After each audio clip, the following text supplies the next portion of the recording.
WMUR, the New Hampshire Institute of Politics, with financial support from AARP New Hampshire, present this Commitment 2012 special, Conversation with the Candidate.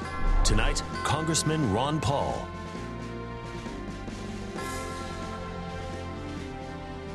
Good evening and welcome to Conversation with the Candidate. I'm James Pendle. Our guest this evening is Congressman Ron Paul. For the half hour, we'll be getting to know who the candidate is and where he stands on key issues. At the start tonight, questions will come from me, and after a break, we'll bring in questions from our studio audience in a town hall format. But before we begin with the questions, it's time to get a quick look at the candidate's biography. Ron Paul's first campaign stop after announcing his candidacy was Exeter. I am a candidate for the presidency in the Republican Party primary.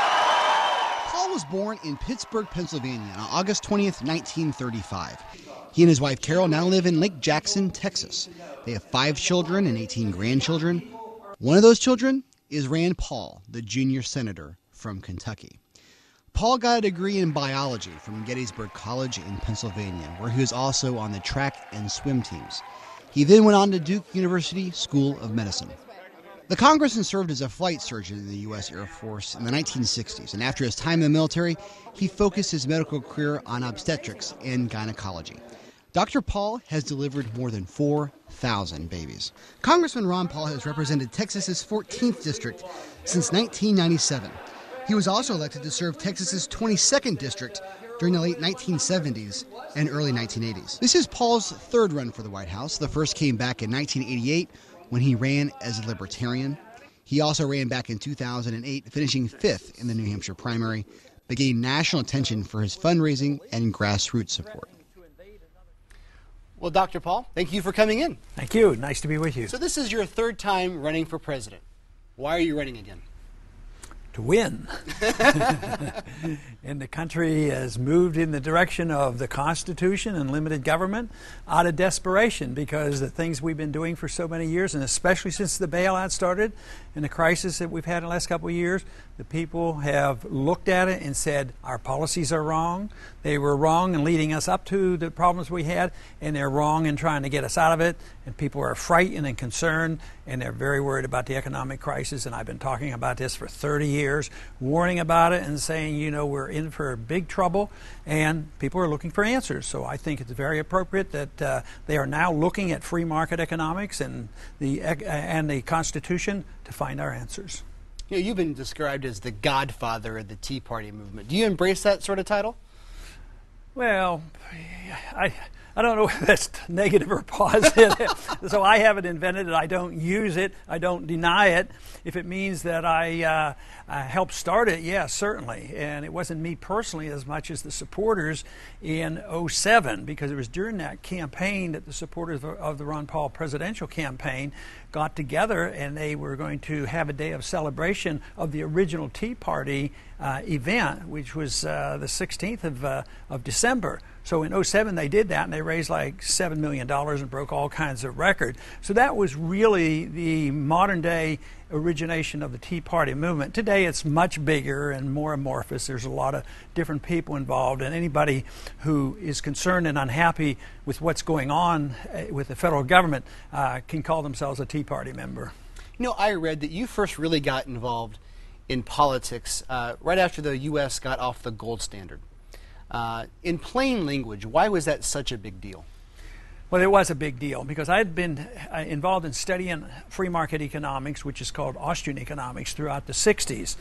And the predictions were made back then that it was unsustainable because the system was set up, interestingly enough, it was set up an organization meeting in Bretton Woods, New Hampshire, and it was called the Bretton Woods Agreement. And it was deeply flawed from the very beginning because it was a pseudo-gold standard. The American people weren't on a gold standard. They weren't even allowed to own gold, but the American dollar was backed by gold to foreigners. So there was some restraint on our spending and the printing of money, and that kept things under reasonable control. But in 1971, Richard Nixon said, no more, we're running out of gold, we can't do this, we need tariffs and all this other thing. So it was a big event. It meant to me that there would be no limits on spending and no limits on the printing press machine, and just look at what's happened in these last 30, 40 years.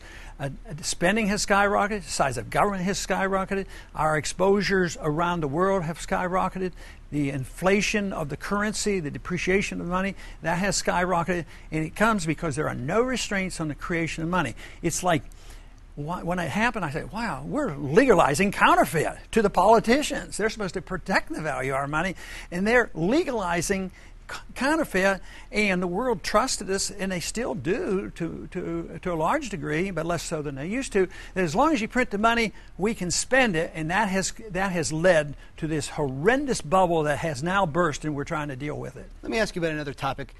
Really on the minds of a lot of Republicans, particularly this cycle, is immigration. Do you believe that immigration is fundamentally a federal issue, or do states have the right to come in when the federal government doesn't do their job, as some governors may believe? I think in a guarded way, yes, the states have some responsibilities. But borders and border guards and visas and passports, that is a federal matter.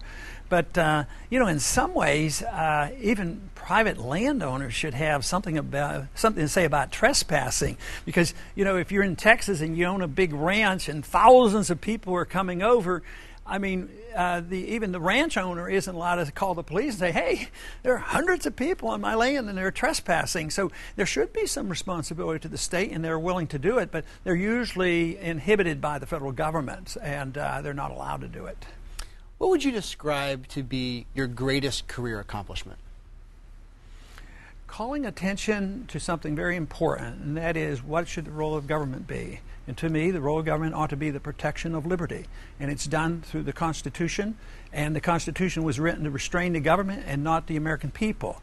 And from that basic principle that more people are looking at and understanding comes the free market and sound money and prosperity and peace. And those are the consequences of understanding that basic principle. The founders understood it clearly.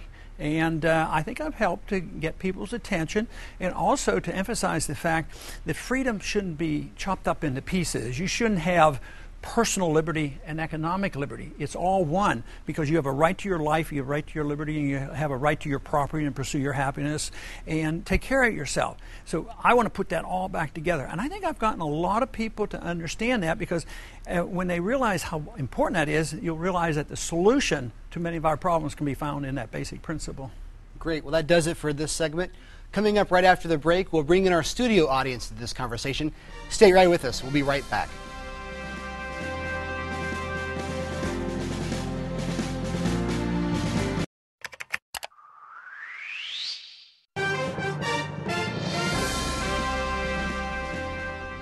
Welcome back to Conversation with the Candidate, Congressman Ron Paul. It's time to bring in questions from our audience. I'll jump in from time to time if I need to for a follow-up. But for now, let's get right with our first question. Joe from Bedford. Go ahead. Thank you, and good evening, Congressman. Good evening. I was wondering if you could share with us what your thoughts were relative to what the most pressing priorities to solve the federal deficit are. The best way, and as far as I'm concerned, the only way we should solve the problem of the deficit is to cut spending and not raise taxes. I don't believe in that. Taxes are too high. Government is too big. We're doing too many things. And the only way you can really cut spending is for the people to understand what the role of government should be. And the proper role of government ought to be to protect our freedoms, not to police the world, and not to run an entitlement system. So as long as the people demand that, it's going to be virtually impossible for the politicians to do the right thing. A lot of people now are saying, you guys better balance the budget and do the right thing, but don't mess around with what I'm getting. So my proposal in the order of preference there is, I think we still can have priorities. For instance, I think it'd be much easier for us to look at the spending overseas than to cut child health care. And therefore we can have priorities. And not too many people are willing to. Instead of cutting back on our wars around the world, we're adding to them, even without permission of the Congress. I mean, we're involved in Iraq, Afghanistan, Pakistan, Yemen, Libya, Somalia, and we're building bases. We're in 100 in 30 countries, 900 bases. We are blowing up bridges and infrastructure in a country. Then we go in and you have to pay to rebuild it again. At the same time, our infrastructure is falling apart. I say cut that massively. And then there's quite a few other programs I'd cut in this country. A lot of departments I would get rid of too. But there's room to cut without putting on the top of the list health care. Thank you, sir. Thank you. We're going to now go to Bill from Nashua. Go ahead. Thank you, Representative Paul. It's a real pleasure to be with you here this evening. Recent headlines indicate that our economy is slowly making progress, with the exception of some recent headlines. Do you see that continuation, or the continuation of that progress? And if so, any obstacles we should be aware of? I'm not as optimistic as some of the statistics. Yes, there are some numbers. They're mostly government numbers. But the people who are unemployed, they're not waiting for a double dip. They're in one big dip. And the numbers are fudged. I've been around and checked these figures, and if the government tells you, yeah, you have a 2% inflation, I don't think a lot of people believe that anymore, because go and look at your gasoline prices, your cost of medicine, your cost of food. It's going up much more rapidly. They say unemployment is 8.9, 9.1, like a big difference. If you go back to the old measurement of unemployment, it's probably over 20%. And that's why the people feel badly. So these statistics that seem to be slightly improved, they're improved because you pumped in a lot of money. The taxpayer and the Federal Reserve, by diluting the value of the money, pumped in trillions of dollars. So Wall Street did better, and a couple of businesses got better, and the people who should have gone bankrupt didn't go bankrupt, but the people are poorer for it, because all these bad assets that had to be bought up and they had no market for it, instead of liquidating them and get them off the books, they ended up on our books. And it's all done. The Federal Reserve can spend trillions of dollars in secrecy, and we're not even allowed to know about it. I'm doing investigations of that right now in a subcommittee I chair, and a third of the money the Fed printed into the trillions of dollars went to overseas banks. You know, that is what's so bad about it. So I'm not optimistic about the statistics. I think we're in for big trouble. I think next year there's going to be a horrendous tax placed on American people in the form of higher prices, which means the devaluation of the currency. But I'm very optimistic that more and more people in this country have awakened, and they know what the trouble is, and they know we should, bite the bullet and decide on a new policy, new monetary policy, new fiscal policy, pay attention to the Constitution. And there's a good reception there. And I know the younger generation, the college people, have been very supportive of what I've been talking about. So I'm very optimistic that so many people have been introduced to the ideas that aren't new and they're not mine. They're the ideas that made America great. And we've given up on it. We don't have the trust and the faith in the free markets that we can take care of ourselves, and we don't need the nanny state, the government, to tell us everything and take care of us from cradle to grave. So short term, I'm rather pessimistic, especially for next year. But longer term, I'm optimistic. Thank you. Thank you. Dr. Paul, we're going to now move on to foreign policy. We have a question from Ellen from Merrimack. Hello. Welcome, Congressman. You've been concerned about defense mission creep overseas. And in the recent defense reauthorization bill, I know that you objected to failure to define enemy in that bill. You were concerned that the mission was so vague, money was being given without accountability. If something like that crossed your desk as chief executive, would you veto it and send it back for language like that? I would absolutely veto it. I mean, that whole bill was way too much militarism and very little national defense. But the provision she's referring to is the changing of the definition that allows the president to go to war. It was opening up the doors, and the word I think was associated groups.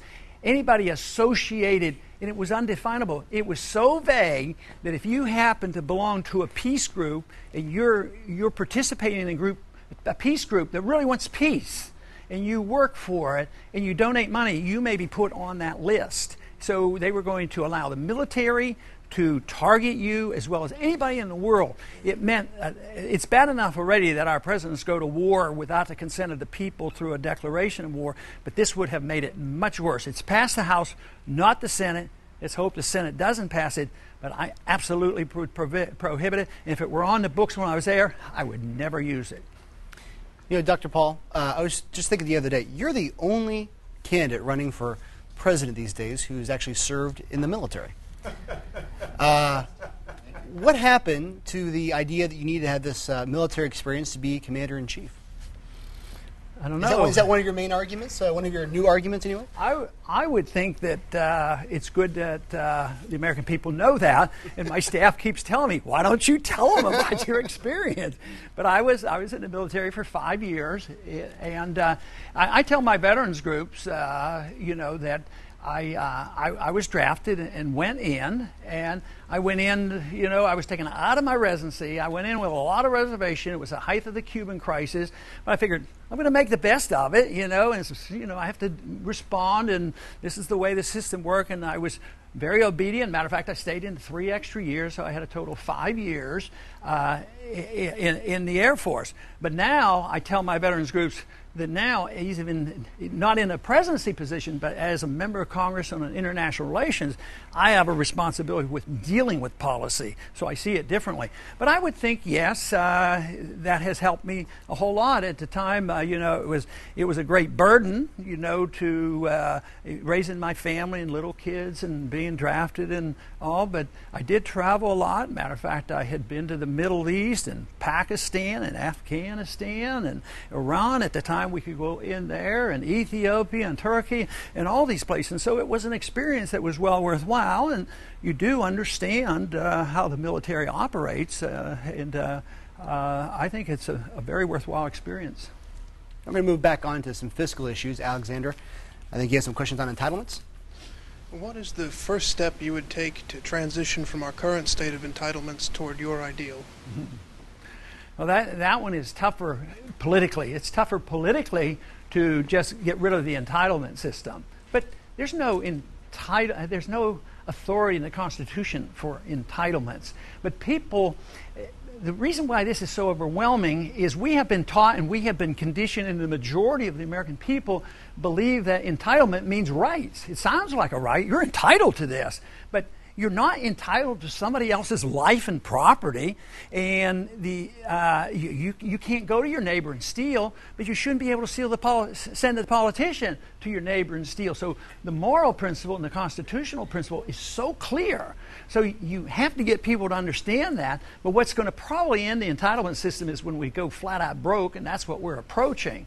But no, you should do your best. I would pick the priorities. I'm for cutting out the foreign entitlement, the foreign welfare, and corporate welfare, because it's easier. But then we have to look and say, look, the entitlement system isn't going to work. We're broke. And we should, at the least, start nibbling away at that and condition people. Why wait until we go totally bankrupt? But we should do our very best. But a president can't, do that. He can do more in foreign policy because he's in charge of the troops. You don't have to keep troops on 900 bases. The entitlement system has to be whittled away through the legislation and through encouragement of the Congress. The president's obligation would be to, if necessary, veto bills or encourage the Congress to pass more reasonable legislation. Dr. Paul, we now have Jane from Manchester asking you a question about health care. Okay. Welcome to New Hampshire. How would you make long-term care more affordable and accessible to our aging boomer population? How do we make medical care more affordable with the aging boomer population, which is growing rather rapidly, and the costs are growing even more rapidly? Well, the cost of medical care is not so simple as saying there's only one cause. It isn't because so-and-so charges too much money. It's much more complex. You have the problem of tort law, the lawsuits. That makes doctors do twice as much as they need to do, but they have to do it out of defense. And I've been on the receiving end of that and say, boy, what if I don't do this C-section in 3 minutes? And I'm looking at this curve. What is this attorney going to do to me?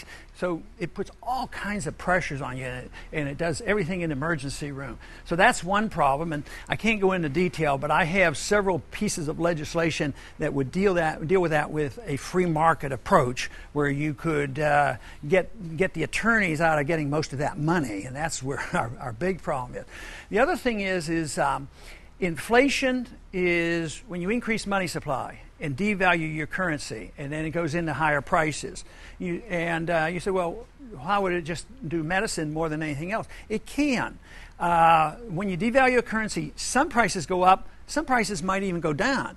Your computers and cell phones and TV prices might go down, but if government gets involved in allocating services, they don't give you better services, they give you higher prices. So where have we been most involved?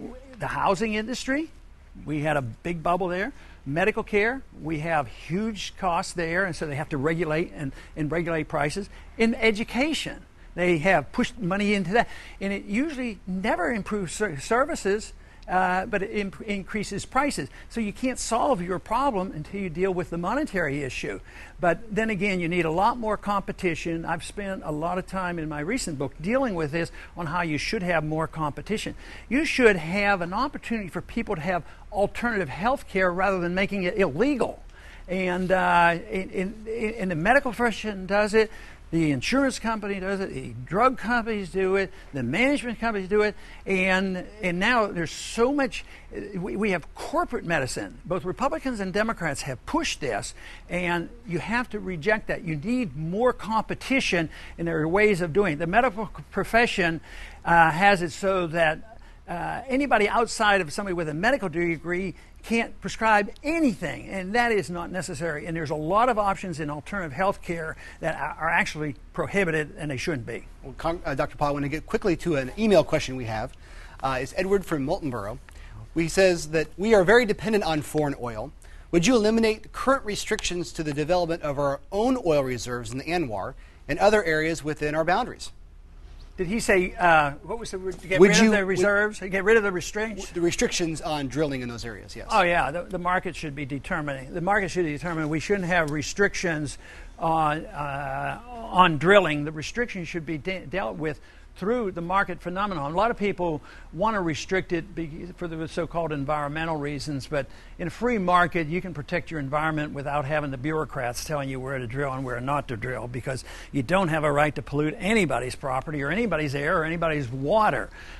So we should have a lot more drilling. I mean, if you looked at all that we have in this country, everything from coal, nuclear, and oil shale, I mean, we have tremendous amount, so we don't have to be. We send our troops over there to protect our oil, and that's what I think is so criminal. But the market works, and if for a while the prices go up, prices are very important. If it's a market price and prices go up, we might drive less. There might be alternatives. All of a sudden, the market helped us get natural gas prices down. Also, you know, a few years ago, in my district, they had a port they were building for importing natural gas because our prices were too high.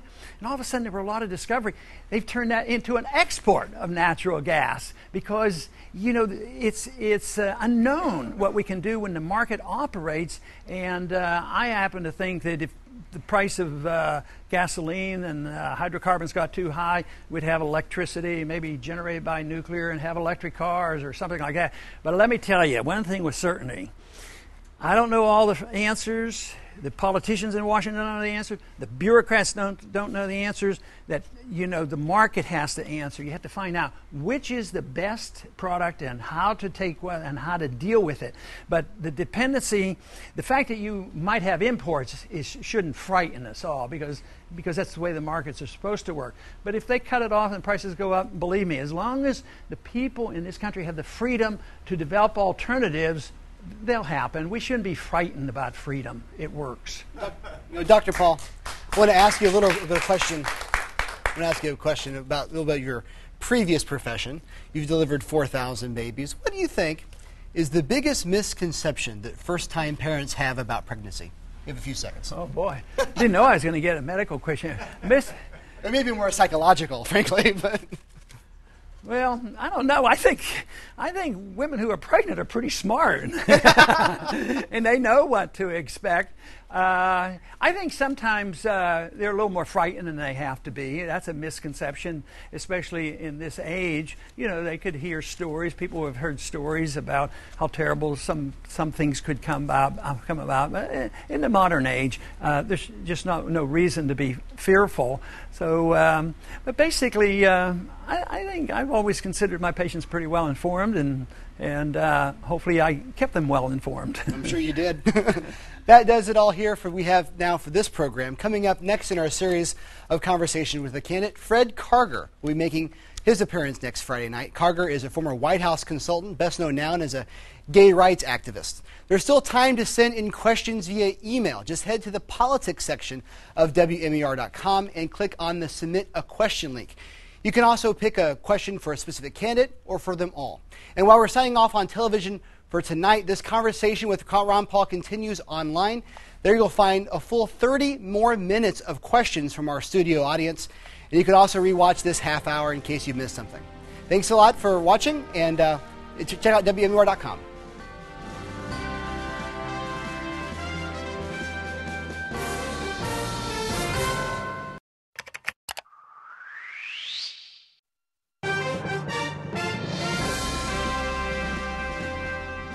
Thanks for clicking on the extended web conversation with the candidate, Congressman Ron Paul. The next 30 minutes is all commercial free, so we can get to as many questions as possible, and let's get started.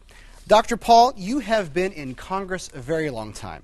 Why shouldn't people consider you a career politician? Well, I guess it's because of my motivations. And in some ways, if you spend a lot of time and you want to say it's a career, in a way it's a second career.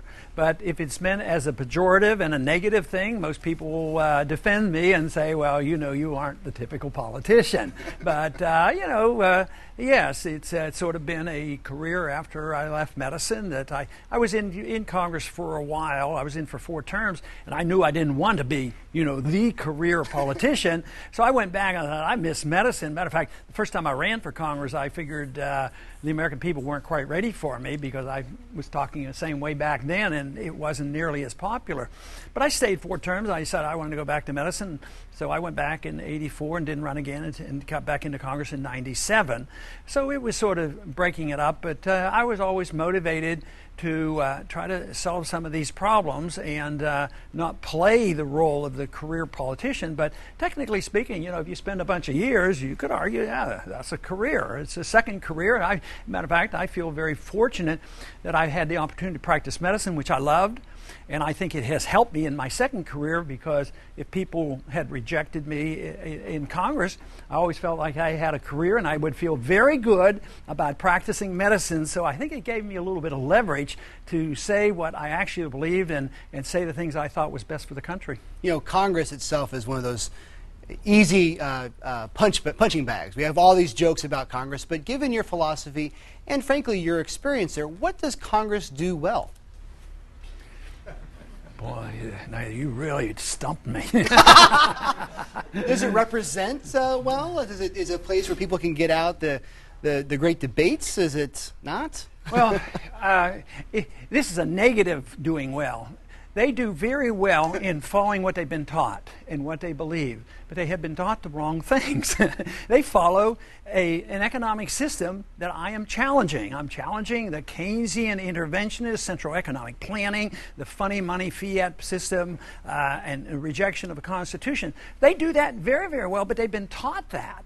And they do well. I would think that they do well in serving their constituents, in the sense that government is so big. I have 2 types of constituents that want to get something from the government, and if it's a legal thing, if they're getting Social Security or veterans benefits, I work very hard to help them. And I think all members of Congress do a very good job there.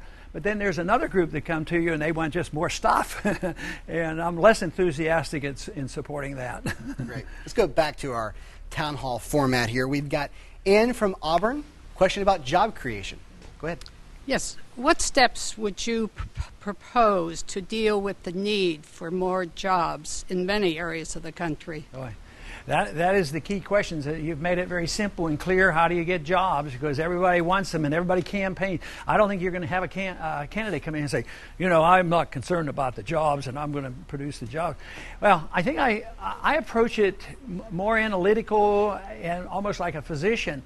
You have to know why we don't have jobs. We have to know why we have bubbles and why we have collapses. And that's why you can't ignore the monetary system, because the Federal Reserve creates the bubble. It's artificial wealth, and it's doomed to collapse. So if you don't understand that, you can't solve it. If you don't understand that, the politicians who don't understand it in Washington, they keep doing the same thing. If printing money and spending money, running up deficits and borrowing money and printing money was the cause, how can you get out of that problem by doing the same thing? So you can't get jobs.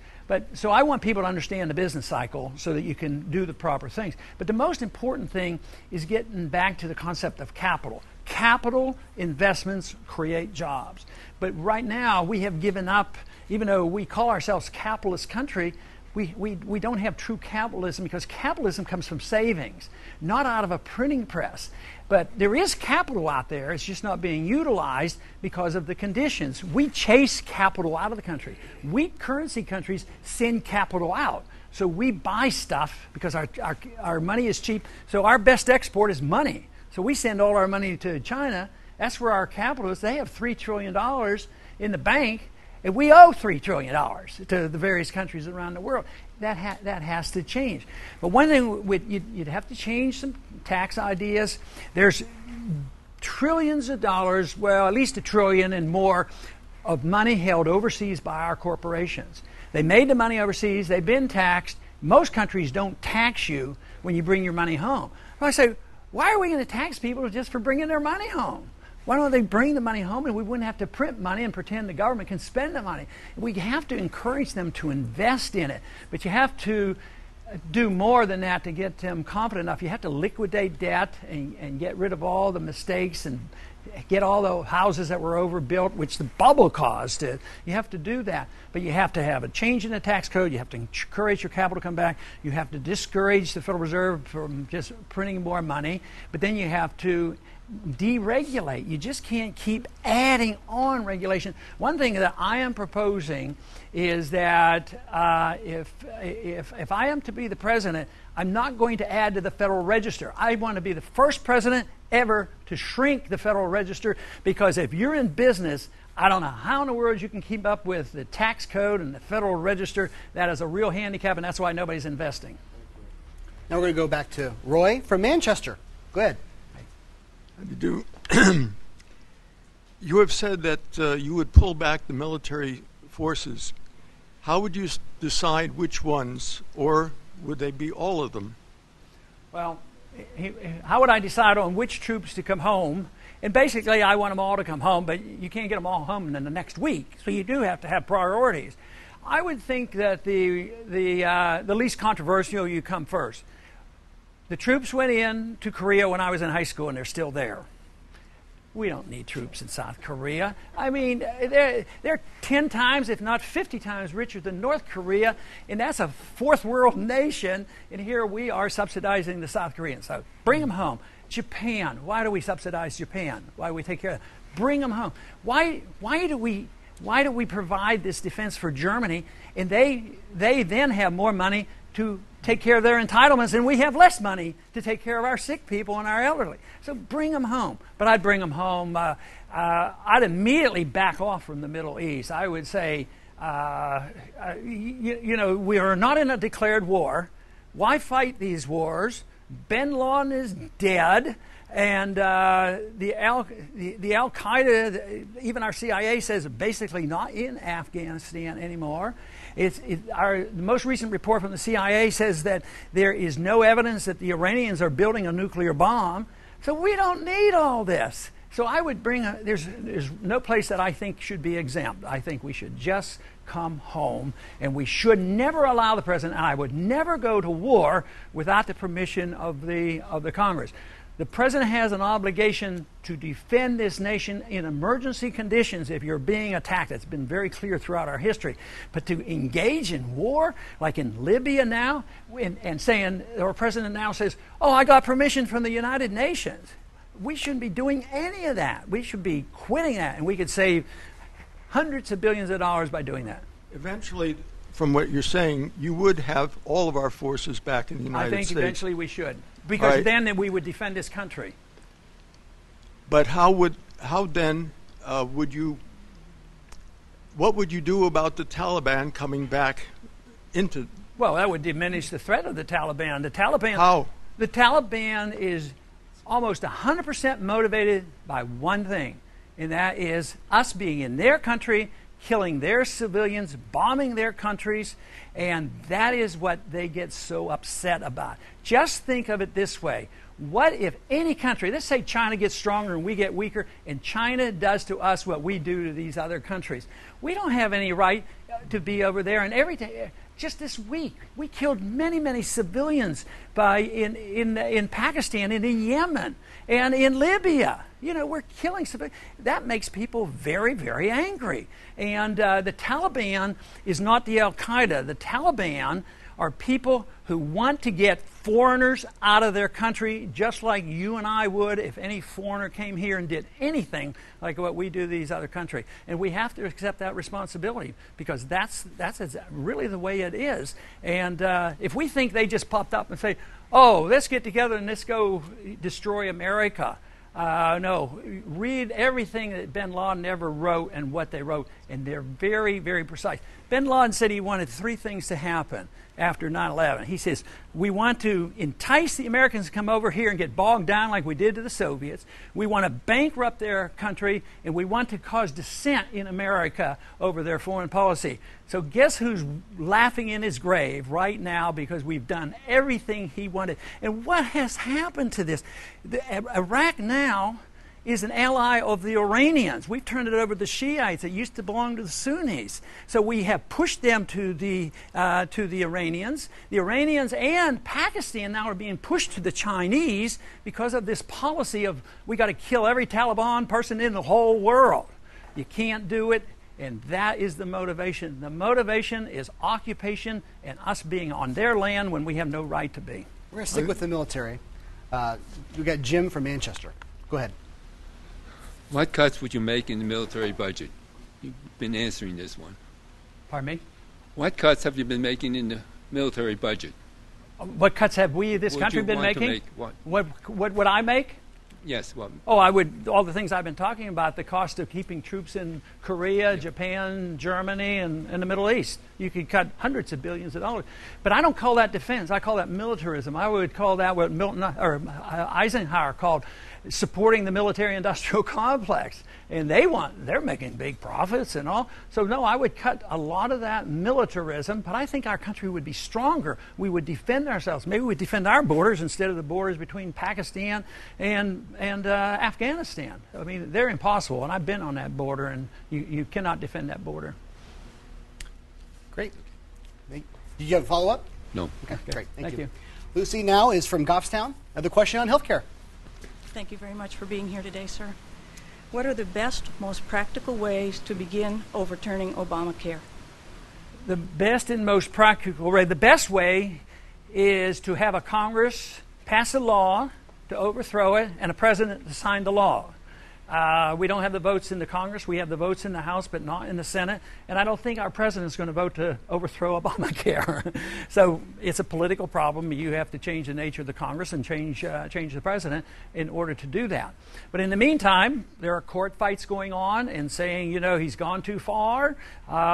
He's telling you must buy insurance. It's a mandate. And there's been some success in the courts. That would be a good way to do it. I think the other way is for the states, your state governments, to stand up for the rights of the people and say enough is enough. We're not going to do it, because traditionally in our early history there was such a thing that Jefferson and others talked about, and that's nullification. There's a limit to what you can jam down the throats of the states and nullify these laws, and I'd be in favor of that. But there's more than just Obamacare. I mean, how many other programs do the mandates come down that we're forced to be involved in? I mean, I have one suggestion to deal with the whole thing. And this is not my promotion of a flat tax of 10%, but I get so tired of the federal government being a big burden on the states and the individuals. But let's say that you would be willing to take care of yourself completely and totally, from cradle to grave. You don't need the government to take care of you, and you want to opt out, not of Obamacare, but you want to opt out of the whole system. would you be willing to pay 10% of your income just to opt out and expect nothing from the government? Most people I present that to say, hey, that sounds like a pretty good idea. Then you mean I get to keep the rest, but I have to take care of myself? Yes, you can't go to the government and have the government take care of you. And that's what a free society would be all about. You get to work. It's said to be your money. It's not the government that allows you to keep a certain percentage, and then you get to keep it and be responsible. So I'd like to opt out of Obamacare, but I'd like to have you have the opportunity to opt out of the whole system. Thank you. Now we're going to go to Eileen from Manchester. I'm going to kind of question your ability to do all you just said. Is the decision-making ability and power of the presidency as great as it was in the past?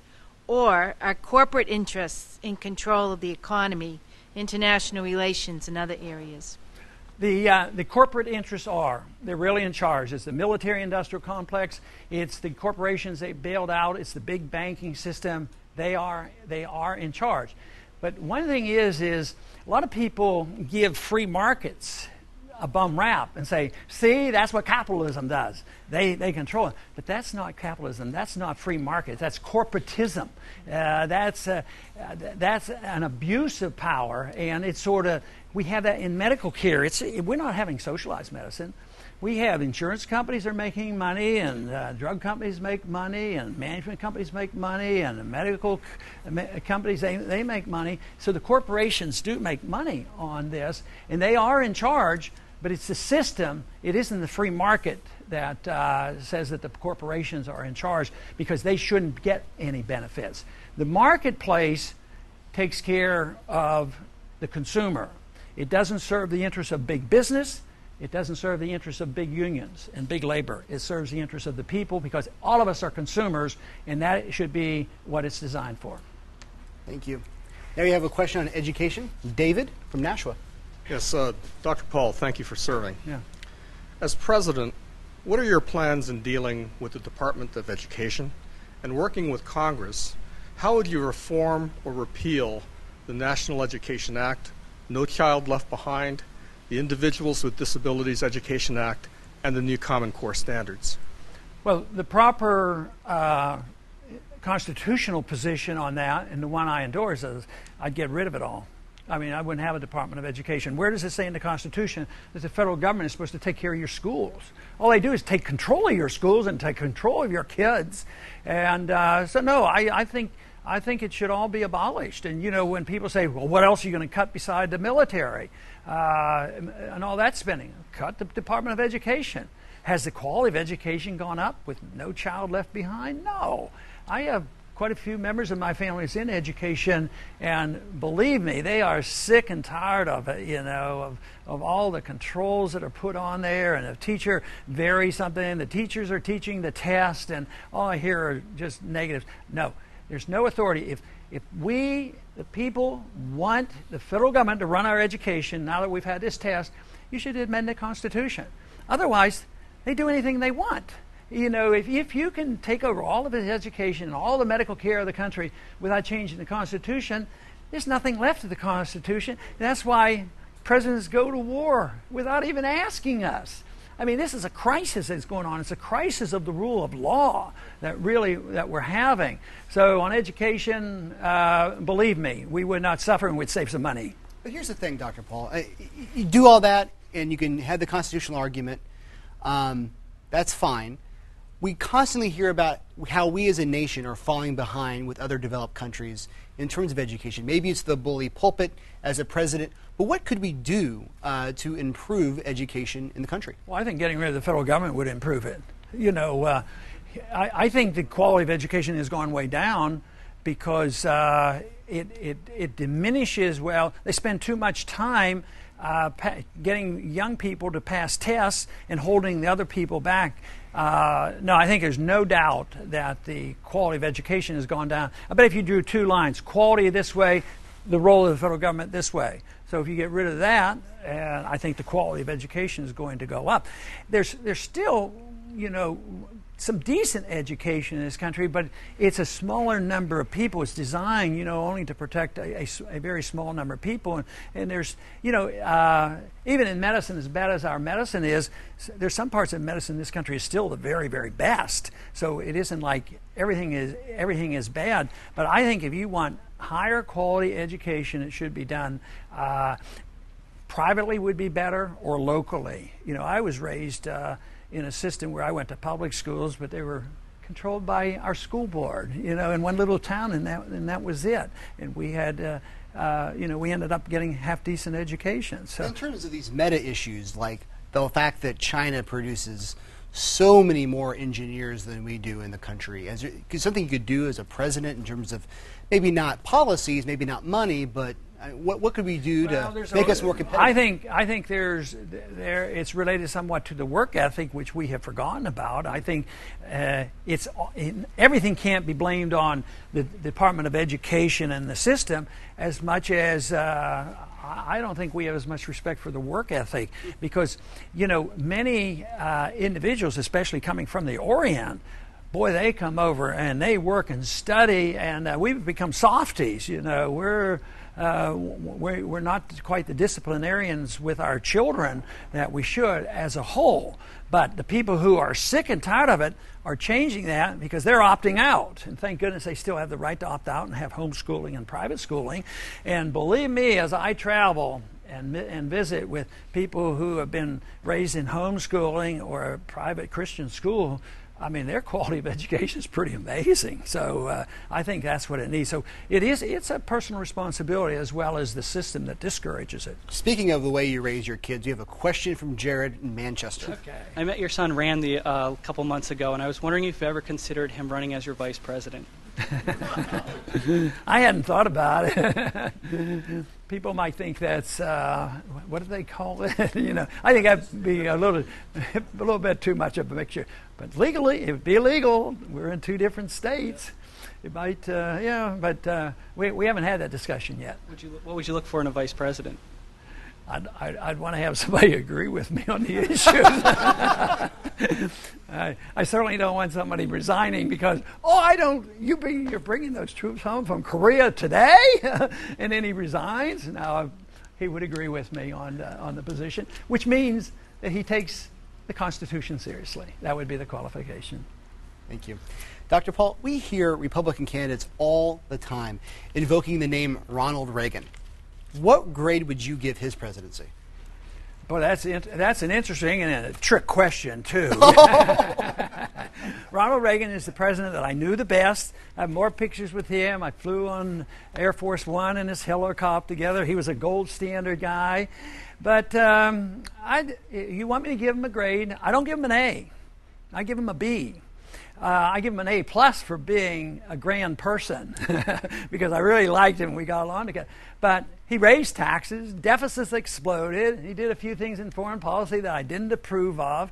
But the thing that I admired him most for is what he wrote in his autobiography after he was out of office. Many of you might remember about the Marines, 241 Marines being killed in Beirut. It was a real tragedy. I recall it because that was when I was in Congress the first time, and there were several of us saying, "Why are you doing that? Bring these troops home, get them out of there." And then the explosion came. They didn't like us there. We were in their face, so they blew them up. And Ronald Reagan at the time said, before he went in, he said, "I'll never turn tail and run." But as soon as they got killed, he turned tail and ran. And he admitted that in his biography and said, I said this, I wouldn't run. But he says, he wrote and said that he never realized how complicated and confusing the politics of that region was. And he says, if anybody would have only known this before that, those 241 Marines shouldn't have died. Now that is a very brave statement. So I give him tremendous credit for that. A man of character. He lowered tax rates. All this stuff is very good. But I would have liked I would like to not have seen the deficit explode. That was our first big increase, and of course we raised taxes during that time too. So, let me ask you another question. Being president is not just a life-changing experience, obviously, but it's a pretty intense kind of job. Everyone's got an opinion, most people critical of you. What would be more important to you, influencing the next president or actually being president? What's better? Well, so far I haven't been offered the choice because I'm running, because I'm running for the presidency, and I would say winning, and then second choice is influencing the presidency, and that's very important too. And I think ideas actually drive events. Politicians reflect attitudes, so I think convincing people and getting them to understand why these issues are important. I see that my role as a candidate, as a president, as a congressman, always to persuade people to understand why it's in our interest not to be overseas, to why it's in our interest to have a gold standard, why it's in our interest to live within our means. And I think that is probably the most important, because the government reflects the people. And people have to support a president. So if I'm isolated, if I win and we don't get new members in Congress and people don't say, if I win, that means a lot of people said, he's right, this is what we ought to do, then you have support from the people. But just to put one person there, it's not going to work. And we're in a transition right now because the people spoke last time. We have new people there, and it's still very frustrating because we don't have quite enough, and there's an attempt to change it, and somebody attempts to cut a little bit here, and they get lambasted for throwing everybody out in the street. And so we're in tough times because of this, and people have to understand what the government's doing because we don't have a dictatorship. I think over the course of this past hour, viewers at home, and I'm sure our audience, have a pretty good sense of where you're coming from in terms of your philosophy. Being president is also an executive job in charge of 2 million federal employees. What have you shown in your past that shows that you could be a good executive? Well, before I answer that, I would like to make sure I don't have to manage 2 million people. I want to manage a lot less people.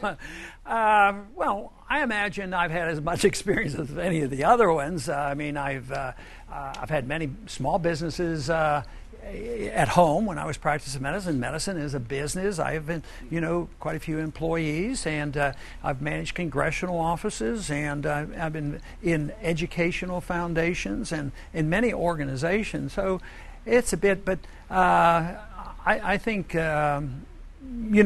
ideology is very important too. But I think it's a record where I have been very much involved and can convince people what they ought to do. People have to convince it's in their best interest, and then I think the job actually becomes easier. Actually, the ideal job for a president, if I could get there, which is not likely because we have to change so much, actually I should take a pay cut, because I don't want to do all these things, because I think a president should not run your life, so I'll get that off the table. I don't think we should run the world and tell everybody else how to live, and I don't think we should run the economy. We're supposed to preserve your liberty so you, as people, can take care of yourselves, and that shouldn't be that tough a job. So if we had that type of president, we should have the Congress meeting about 2 months out of the year, and we should be repealing laws. We should cut all their pay, including the president. And to that point, what is more important for you personally, if you have to choose, cutting the nation's debt or lowering taxes? I think you have to do them both. If you want me to say which is more important, I would think lowering taxes. But I would pick another one. Offer me cut spending, because spending is a tax. It's when the government spend, they either have to tax you, borrow the money, or print the money.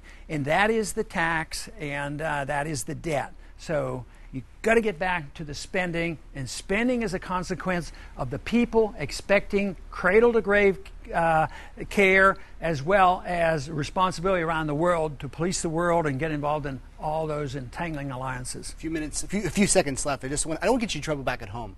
But live free or die is pretty much your favorite state motto, is it not? Oh, absolutely. I wondered how my motto got on your license plate. How did it get there? Great. Well, thank you. Thank you for joining us here on the web. A reminder, you can watch the first 30 minutes of this conversation by clicking onto our politics section. As we continue this series, we'll archive every program. You can watch it now or even closer to Election Day. The WMUR.com politics section is also the place to go. If you have questions for the candidate, just click on the Submit a Question link and send them in. We'll take the best ones and ask them during our program. A special thank you today to Ron Paul for coming in. And of course, a big thanks to our audience who asked such great questions and for them coming here to hear from the candidate. And thank you for listening and watching, and we'll see you next time. Great job. That was really fun.